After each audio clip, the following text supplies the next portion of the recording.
Smo and Tif. Hello. Good afternoon. Good evening. Is it? I don't know. The Don't shutters know. are down. I've got a hot topic. Oh, here we go. Well, Not about decibels, is it? no, but I do like that as a topic. I know. God, I'm so boring. The worst thing about a podcast is when you're talking about something technical, you can't go too much into detail because you're going to bore people. So Well, and I don't let us talk for too long either. I know I can only float over the top. I've kind of just mentioned this and look it up a bit further. Well, that's it. I mean, the whole idea is that we might make people interested in a topic and then they'll do some more research. We hope. Well, yeah. Yes. I can only hope. But my new topic today is reference tracks. Oh, dear. I know it's a really, really hot one and everybody chats about it, whether they should use it, whether they shouldn't. And I know what our opinion is, and ours tends to go against the grain. It's complete bullshit. Reference tracks are complete bullshit. When I was first starting out in this, I used to go to different studios and I used to pay those studios just to sit in with the producers. Yeah. I know people don't like to do that today, kind of exchange money for services. A lot seem afraid. I've got to pay for it. That's another topic. Well, yeah, it is. Well, I've got to pay. But that's what I did. And, every single one that I sat in with, every single one I've worked with, they have never once used a fucking reference track. So they didn't use it at production? Nope. They didn't use one at mixing? Nope. And they didn't use one at mastering? No, because the whole principle of it is bullshit. So I don't that to sound like quite a sweeping statement that it's all bullshit. I want you to tell us bullshit. Why. I mean, the one example of a reference track is, right, I want to write a track, but I'm not very good at arranging. I'm not very good at sound design. I'm not very good at writing drums or whatever. So I'm going to bring in a track. Yeah. And now the thing is, if you're going to bring a track in, you're going to bring your favourite track in. You're going to bring one in that you love because this is what's inspired you to write music. Yeah. Right. So the first thing you've done, you brought in a track in that you love. Yeah. And now you're going to try and write a track against one that you love. Mm-hmm. The second problem you've got is it's been done by a professional artist. If you're using a reference track, you're not a professional artist. So now you're trying to measure up against a professional artist, it's just going to doom you from the start. You're going to listen to him and go, how the fuck, what mine sounds shit compared to that. Yeah. Third, it's been professionally mixed and mastered. So it's going to sound a shit lot better than what you're doing because you haven't mixed and mastered yours yet. No. And then fourth, it's going to be an MP3, most likely, because everyone we know uses MP3s as reference tracks. Well, it's going to be compressed and distorted as well. Yeah. So the whole principle, the whole purpose of what you try to do is just complete and utter bullshit. I mean, really, you're kind of setting yourself up to fail, aren't you? You are, yeah. A reference track sets you up to fail. Yeah. That's not how you're Quite supposed to depressing work. now. Well, I mean, this is it. But everyone goes, oh, well, put a reference track in and you can look how they arranged it. And it's like, oh, right, yes, I'm just going to copy his arrangement, am I? Well, put a reference track in, look how he did it. Also, just copy his drums, shall I? This is the problem we have with reference tracks. They're absolute bullshit, and all they do is compact you into a corner of referencing this one track and going, I really want to do that trick that he's done in there. How did he do that? I want to know how he did that. I want to do that. And it's like, that's not how you write fucking music. No, because when I listen to music, I'll hear, like you said then, a trick. You'll hear a technique they've used. And, God, how did they get that sound? And I do love then going off to try and work out how they got the sound. Well, I mean, but it's not necessarily, I'm not necessarily going to copy the way they did it. Once they've learnt that technique, then I might warp that idea. Well, that's it. I mean, look at drum and bass. What did the first artist who wrote drum and bass reference? Well, that's it. There was fuck all out there. He made it up himself. Yeah. Do you know what I mean? What did the first house artist reference? Well, there was fuck all there. What did the first bass house artist reference? Well, there was fuck all there. This is the thing. If you want to be an artist, you don't reference. What you do is you take ideas from everywhere. You listen to so much music. You don't throw a reference track in and go, I'm just going to copy some of that and I'll get it right. If you're doing things like that, you are pushing yourself into a corner and you're going to fail consistently. It's a bad fucking idea. All the successful artists did not use fucking reference tracks. They used their head as a reference. They listen to lots of different music and they record it in their head. Like I've listened to... Well, that's why we've got so many different genres, isn't it? Well, yeah, You know, and that's why new ones are being created constantly. Yeah, you listen to so much music and you record it in your head. You build this library in your head. Like if, for say example, I wanted to paint something like Picasso. Do I just pick one Picasso painting and copy it and think that I've nailed him? No, I look at every single painting he's done and try and pick out elements of that style. And then I merge them together, a Frankenstein of it, and put that forward as a painting inspired by Picasso. I think that's a word perfect to use, really. People tend to mix the idea up that using a reference track and being inspired. Yeah, and this is the thing. I mean, a lot of people will say, but I'm just starting out, I need reference tracks. No, you don't. What you need to do is start exercising your brain. Yeah. Because people are so lazy. Skills. Yeah, they're so lazy. They don't want to exercise anything. No. So they just sit there and go, oh, I don't want to exercise my brain. I'll just put a reference track in and see if I can copy it. And then they fail and fail and fail and fail. Why am I failing? Because you're putting a fucking reference track in. Put some work into this. Listen to different styles of music. Take ideas from each. Merge them together. There's a saying that we are standing on the shoulders of giants. And that is, we take their ideas and we glue different ideas together to make something our own. When you put a reference track in, you are just copying one artist and one idea. And it's a really bad fucking idea. And it's just going to screw you over. I know. And music for me, I love variety in music. And I think that's, I mean, I know then if you're only listening to one genre, then they'll all have certain, points that are that are similar, but they're all different, and you want to be a different person, or nobody's going to buy your music, are they? Well, this is it. I mean, if you just throw one reference in, you're just copying one artist's idea of what it should be, and you're just copying, like a photocopy machine almost.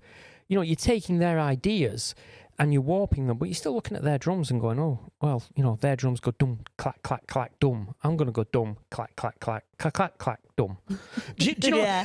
But it is this, but you're only referencing one. But when you have a multitude of references in your head, because you've actually put some work into this, you can kind of go, I remember a track, can't tell you who it was, but I heard it on I don't know, Apple Music 6 months ago, and it stuck in my head that he kind of went, wah, wah, wah.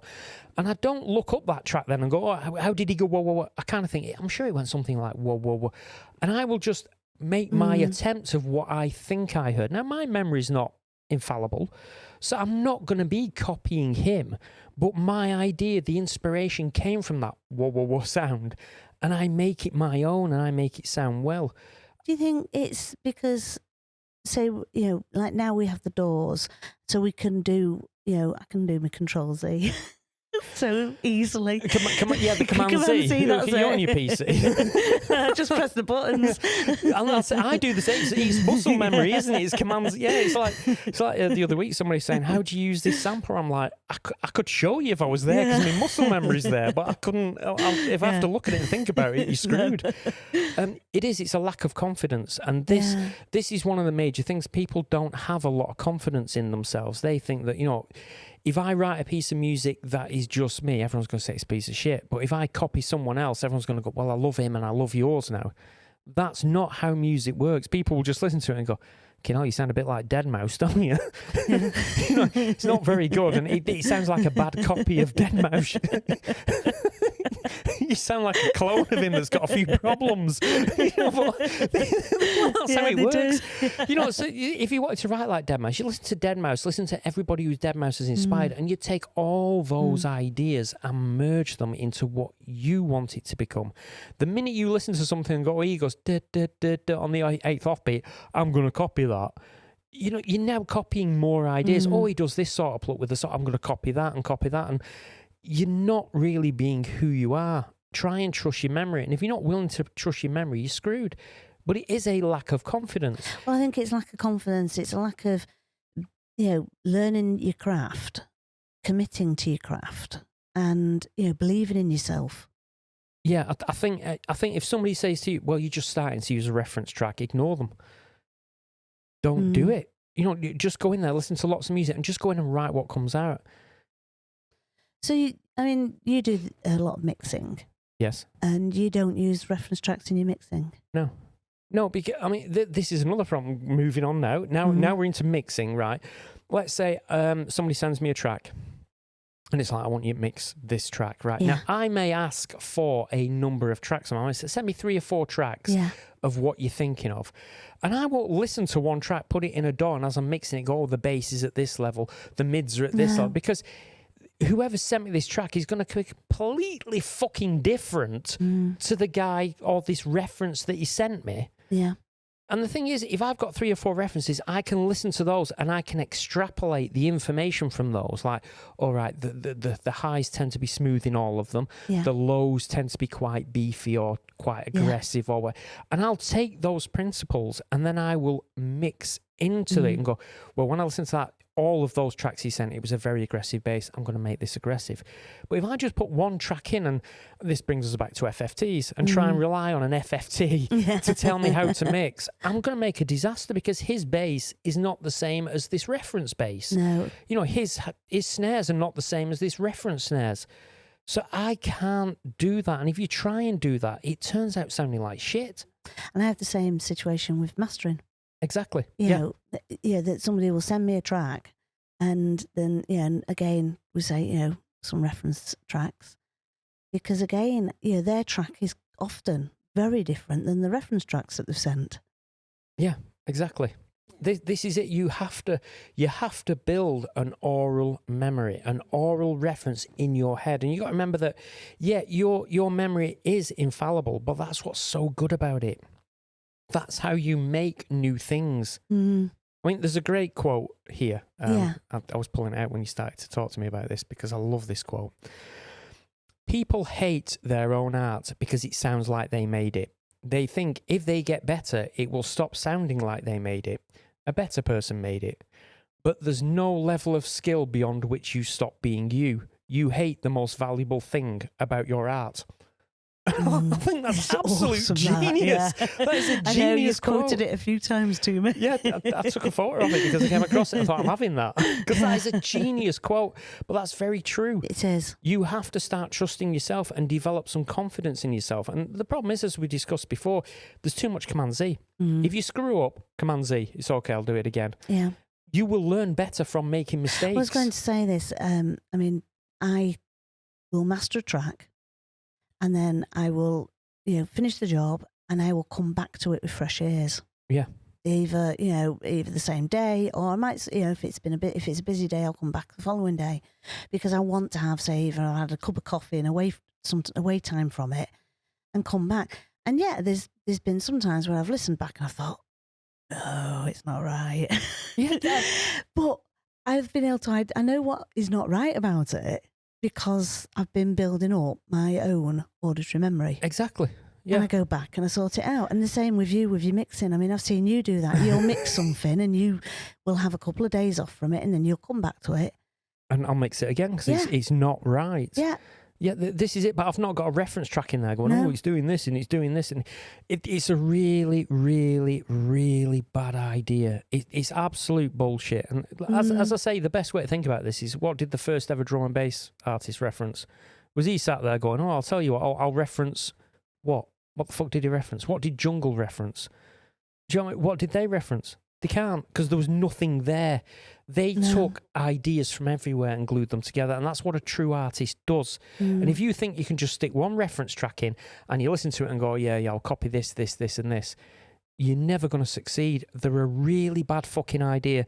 And I understand that if you're first starting out, you're going to be, oh, but it's really hard. Yes, it is really fucking hard. It is hard. Anything worthwhile is fucking hard. Yeah. But you need to start working at this. No. Because otherwise, believe me, you are going to destroy yourself listening to a professional mix from a guy that you love, from a piece of music that you love. You're going to destroy yourself trying to copy it. Well, yeah, you're setting the bar so high. Yeah. That it's like doing a high jump and setting it at the top. It is, yeah. I set it where the Olympic jumpers can do it at. Believe me, if you take those reference tracks out and ignore them and just sit there and write music from your memory, you're not only going to improve your oral reference memory, which is key to what we do. Yeah. you're going to improve that, and you're also going to improve yourself and come up with something new, something that people are going to hear. And there's a few other little things there as well. You're going to actually have a lot of fun trying to get the sounds that you want. Yep. So, there's the enjoyment of it. It's not, you're not having to rush. It's not a race. Let's have fun doing it. And also, you probably come up with stuff. I mean, you've been doing a production we've been working on, and I know you've been trying to get a sound that we've chatted about, and then we've come up with something totally different, and it's fitted 10 times better because it actually fits the track that you're writing, and you're not trying to put, say, a square peg into a round hole. And this is the problem with a lot. When you got a reference track, you try to crowbar stuff in. It's like, well, he has that there. I'm going to crowbar that in because that's a good idea. And it's like, you shouldn't listen to these things. If you hear a good idea in a piece of music, try and memorize it. Don't fucking reference it. Yeah. And then when you come to do your own, your memory will mess it up a little bit, and you will create something new inspired by that. And that's what art is. It's inspiration. It's not photocopying. Yeah. And as well, when you think about it, if you're using a reference track and you're trying to be very here and now, and you might say, well, that reference track is one of the latest tracks of this artist. You've got to remember that track might have been written 6 months ago. Yeah, and because it took 6 months to actually get somewhere. Well, you can take years. You can copy his reference track, and then by the time you finished it, say it's a month later, you send it off to a label. They go, yeah, all right, we'll sign it. And now it's 8 months later before they release it, and then it's like, oh, that's a bit old school, isn't it, that track? And it's like, well, it wasn't when I copied it. And it's like, it's just they're absolute bullshit. And I can guarantee anybody listening to this now, if you are going to rely on reference tracks, you're going to regret it. Yeah, it's not going to work for you. No, that's all I wanted to chat to you about. Told you it wasn't, it was a hot topic, but... Remember, all hate mail goes to Alex. And I know, there's a delete button on my Mac. Yeah, you can send as much hate mail as you want, we don't care. Thank you. You're welcome. It's Mo and Tif.